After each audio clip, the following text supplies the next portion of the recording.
good day. I've got my flask, so I'm hoping this is going to be a getting stuff done type of day, like moving that over there, that trellis. I'll have a look under that tarp, but the other day there was about 10 frogs underneath it, and frogs are pretty active across the plot at the moment. They've got plenty of places to hide. And just as a reminder about strimming,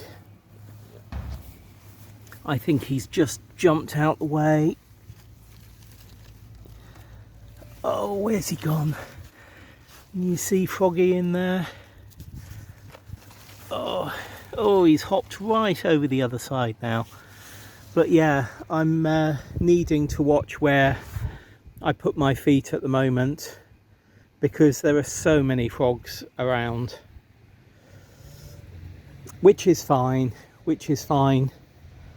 So yeah, today is going to be hopefully a getting jobs done day, getting the jobs that I don't normally sort of show you on camera.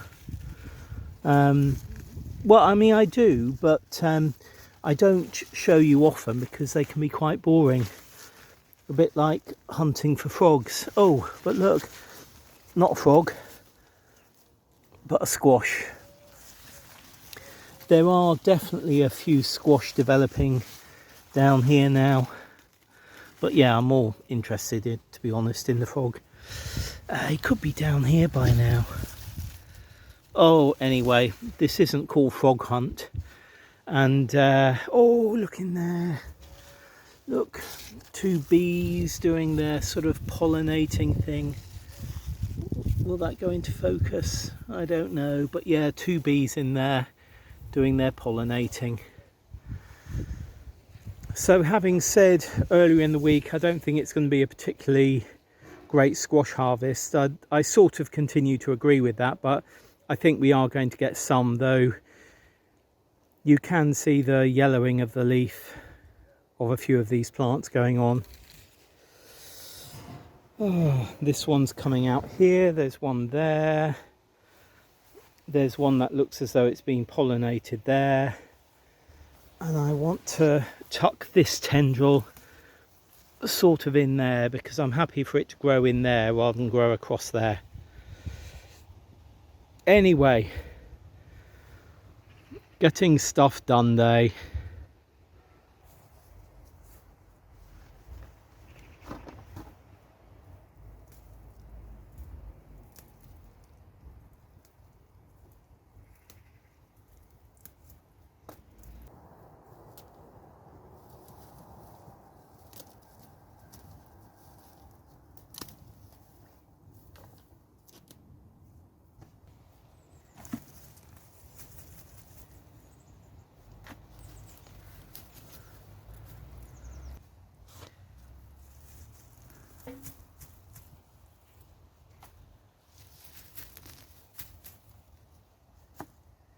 I think we have found our swede bed. So this had golden turnips in it, but they didn't really come to anything. This area can get quite dry and I don't think I watered them enough. We got a sort of maybe 20-30 out of them where normally I'd expect to get double that. The rest I've just hoiked out and given this a really good weed. Calendula around the edge is going to stay in. That California poppy on the right is going to stay in. But yeah, the swede can go into this bed. But first of all, what I'm going to do before I get them in, plant them up, is top dress this with chicken manure pellets, water that in with diluted comfrey feed, and then make sure I give this a really good water over the coming days. And maybe we get the swede in on Sunday. This bed, this side of the plot, gets quite a bit drier than the other side, so I think that's why our golden turnips didn't do as well here as they have in other places, because I didn't water them enough. I mean, I haven't got the hose out this year. I've done all watering by watering can, which I've rather enjoyed. It sort of also adds the number of steps that one does in a day, which is good. So yeah, I'm going to fertilise this bed first. Maybe I'll look in one of the compost bins to see if we got some compost to put down. And yeah, we'll get on with planting up those swede in a few days. Let me just go round to the other side and I'll show you what I've continued doing to the right of what we're looking at now. So I've begun reclaiming this bed for vegetable growing. I need to strim around here. I'll mostly actually not strim, I'll mostly do it by hand because there's a whole load of frogs underneath that buddleia. But yeah, I've carried on working. I'm going to leave this in, as I say. Over here we've got some geranium, and as I was weeding this area I pulled up two which have got roots on them, so I'm going to I'm going to plant them up into pots. The green, or this big green, is obviously calendula. I haven't taken those out yet because I'm going to plant them somewhere else. Not sure, but I'm leaving them in for the time being. The sort of mat of green underneath is lamb's lettuce. And what I'm doing is hoiking out any weeds. I might leave some of this lamb's lettuce in, or I might not. But basically, I sort of want to clear this bed right back to the I was going to say marvel of four seasons, to the snow in summer, which is this one and this geranium here. So yeah, I want to clear it back to sort of there, if you see what I mean, taking out all these grasses that have invaded. There is a reason that I'm reclaiming beds, and we'll sort of go into that at another time, but yeah. Oh, I've got my chair here. I don't normally bring a chair, but so I've done this bed this morning, tidied it up. It's all been about tidying. I've obviously tidied this bed and got it ready for planting up. More work to do. Over there you can see black tarp that was actually down over here. Of course, when I pulled that up, there was 20 slow worms underneath it, but they've wiggled away and they'll find another home. That's absolutely fine. This bed will be reclaimed in the coming months. We let that go for wildflowers and wild plants this year. But yeah, I'm pleased with what I've done so far today. It may not look major to anyone, but for me and my general well-being, I'm pleased with what I've done. I've got about another hour down here now and I'm going to continue. I think I'll most probably start tidying this side of this bed. And I've got a robin flitting round, which is rather lovely. Obviously trying to find grubs from where I'm disturbing soil. Anyway, I'm going to say goodbye. See you again very soon.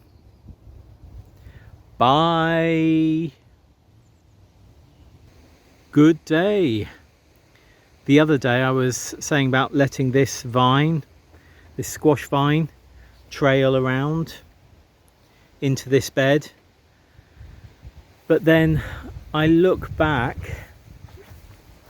and I've definitely got one developing there. I'm sure that one's going to develop, and then there's another possibility of this one developing here as well. So I think if we have any more developing along here, it's just going to be a bit too much. So I'm going to take off the tip there and then let the growth go into these 2 or 3 here. I see a flower developing here. I'm going to take that off. Flower developing there.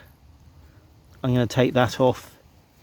And then that gives this a little more sort of incentive, I think, to get sort of juices coming this way rather than halting it just here below this one that may develop.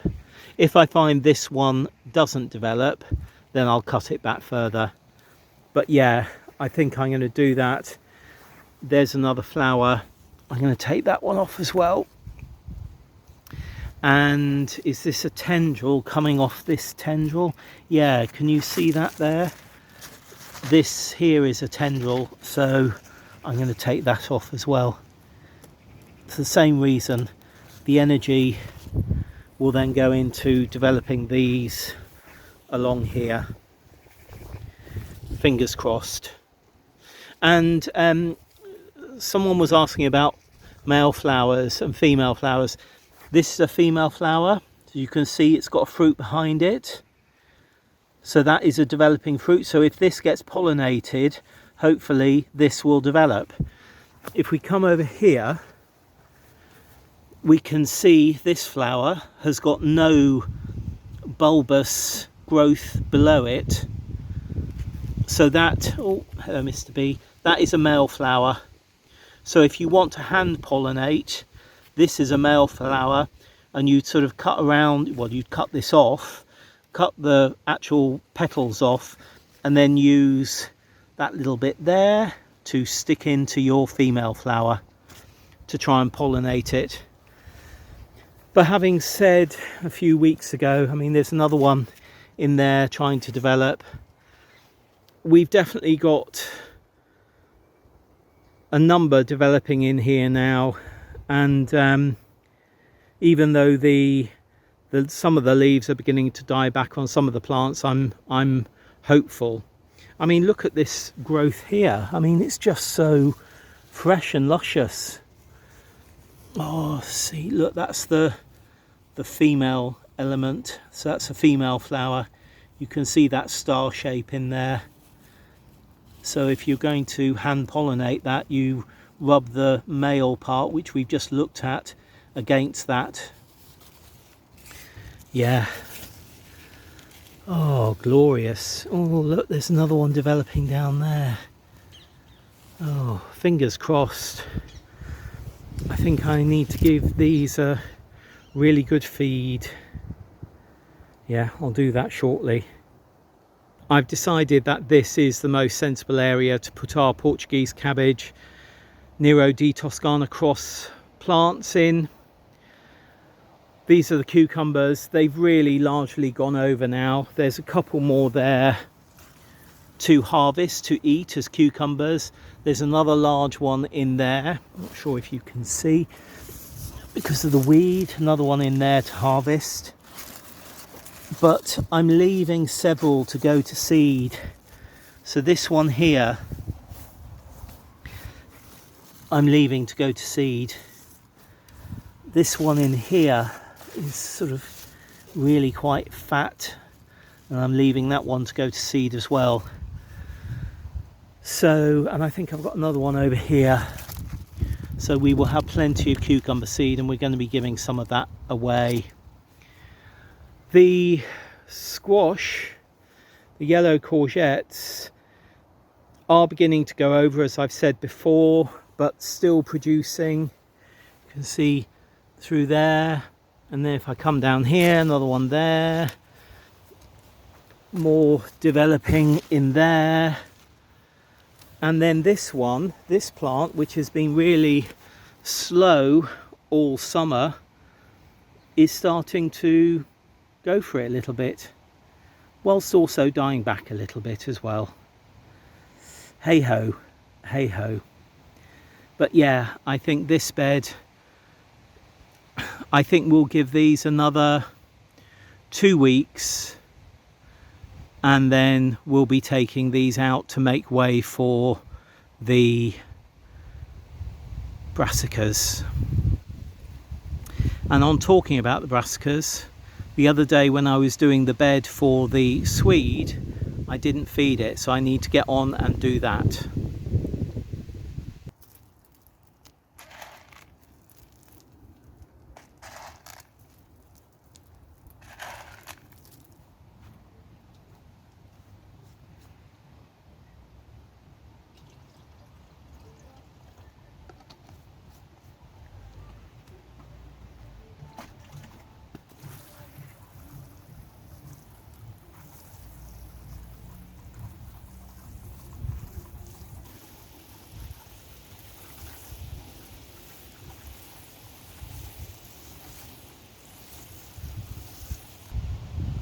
So this is going to be the swede bed, and yeah, chicken manure pellets scattered, and then I used our comfrey feed and did a watering of comfrey feed, and then I filled up the watering can with fresh water and gave everything another good water.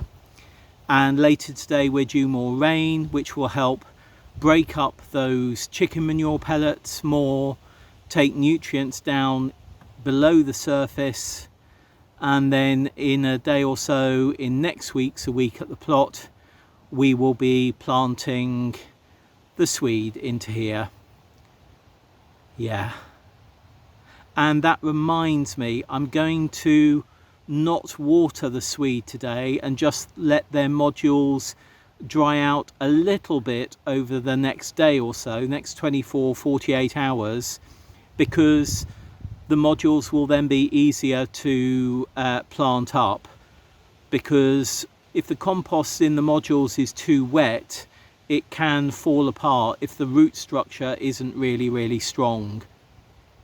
So yeah, I'm just going to let them dry out for another 24-48 hours and remove them from the tray with no holes in, and put them into a tray which does have holes in, which will mean that if there is any rain, then they'll only get it on the top and it can flow through to the bottom. Yeah.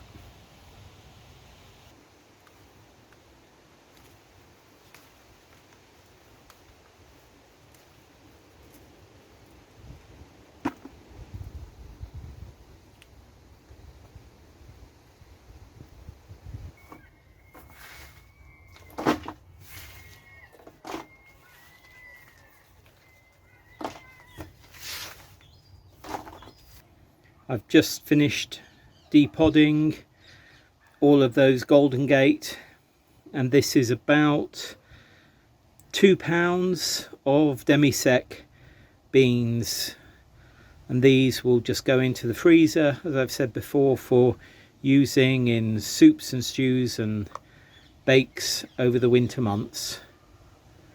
Not the harvest that we were expecting, i.e. we were expecting to eat the pods, but a harvest nonetheless. This is the pole that I use for measuring the sunflowers as part of the Hanwell sunflower competition. 5 foot, 6 foot, 7 foot, 8 foot, 9 foot, 10 foot, 11 foot, and the top is 12. And this year it's been an 11-foot winner. It's really been a bit of a bits and bobs day today. It sort of feels like that, you know, bank holiday Sundays often do. It's a bank holiday in the UK tomorrow, and this is sort of, it feels a bit like an interim day. I mean, tomorrow is the extra day, if you see what I mean, but this feels as though it's sort of a bit of a day where you can take your foot off the pedal a little bit. But I've got jobs done, and that's great. And in here I've got my beans, which I'm going to take home, just rinse a bit in salted water and let them soak for an hour. Then I'll let them dry and then bag them up and pop them into the freezer. So that is great.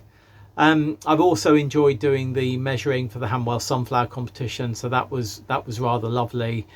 And oh, there's another parakeet on another of our neighbours' sunflowers. This one, it's actually eating the seed from a seed head of a sunflower. Yeah, oh, they're so funny. They're so funny. And I think the peregrines are sort of hunting further afield, or may even have gone now, I'm not sure. Because there seems to be more parakeets coming back into the area. Quite a number, in fact, quite a number. Getting back to our usual. Anyway, when I was doing work earlier in the week, I lost my kneeling pad twice, my green kneeling pad. I lost my secateurs, green secateurs, twice. And I've lost my gloves once. So the secateurs were found, the kneeling pad obviously found, the gloves. I have looked everywhere for them and I haven't been able to find them. So my recommendation is, whenever you're buying equipment for your plot, your garden, or your growing space, buy something that is quite vibrant. I think I'm going to stick to turquoise, purple and pink in future when I buy gloves. And in fact, when I buy anything, I mean, there's this pink shocking kneeling pad, and yeah, I think that's quite a sensible colour to buy for anything on the allotment, your garden or your growing space. Anyway, there we are. I'm sure the gloves will turn up. I spent about half an hour at the end of my working period down here the other day looking for the gloves, and I just could not find them anywhere. I'm sure they'll turn up. Maybe a parakeet's wearing them and they're so camouflaged I wouldn't even know. Anyway, I'm going to go. Whatever you're doing in your garden, I hope you're enjoying it, and I hope your harvests are going well, or your spring sowings, which I think in the southern hemisphere people will be starting to sow for their growing year, so good luck with those. If you've got any comments, any questions, please do leave them down below, and whatever you're doing, as I say, I hope you're enjoying it. See you very soon. Happy growing. Bye.